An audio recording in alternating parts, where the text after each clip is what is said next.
আজকে বানাবো দুর্দান্ত স্বাদের একটা চিকেন রেসিপি, একদম অন্যরকমভাবে। যাদের একঘেয়ে লাগে চিকেন খেতে তাদের এটা করলে দারুণ লাগে। প্রথমেই কিছু গোটা মশলা, মৌরি, জিরে, ধনে, দারচিনি আর গোলমরিচ, এতে এলাচ যাবে না, একটু ড্রাই রোস্ট করে নেবো কয়েকটা কাজু বাদাম দিয়ে। তারপর কড়াতে তেল গরম করে পেঁয়াজ ভেজে নেবো, বেরেস্তা বানিয়ে নেব।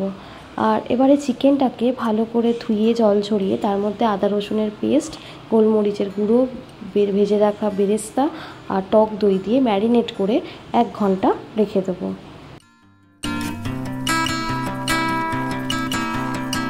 এবারে ড্রাই রোস্ট করা মশলাগুলো আর ওই কাজু বাদাম পেঁয়াজের সাথে একসাথে পেস্ট করে নেব।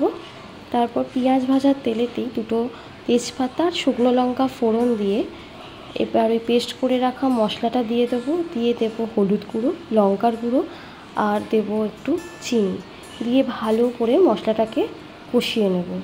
যতক্ষণ না মশলা থেকে তেল ছাড়ে ততক্ষণ মশলাটা ভালো করে কষাতে হবে। কষানো হয়ে গেলে এবার ওই ম্যারিনেট করা চিকেনটা মশলার সাথে দিয়ে দেবো। এবার সব কিছুকে ভালো করে কষিয়ে নেব।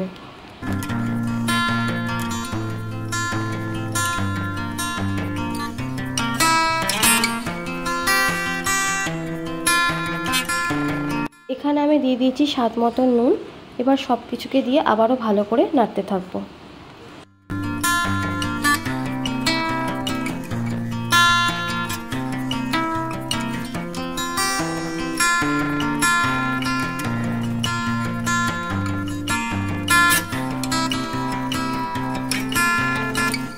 এই মাংসটার মধ্যে একটু জল চলবে না, একদম জল ছাড়া। এইভাবে গ্যাসের আঁচ কমিয়ে বারবার চাপা দিয়ে রান্না করতে হবে এবং চাপা খুলে মাঝের মধ্যে একটু নেড়ে দিতে হবে, নাহলে তলায় ধরে যেতে পারে। আচ্ছা, হয়ে গেলে নামাবার আগে 1 চামচ বাটার, আপনারা চাইলে ঘিও দিতে পারেন। এটা লুচি, পরোটা বা ভাত যার সাথেই হোক গরম গরম খেতে দুর্দান্ত লাগে। আপনারাও একবার ট্রাই করবেন, একঘেয়ে চিকেনের থেকে একদম অন্যরকম লাগে।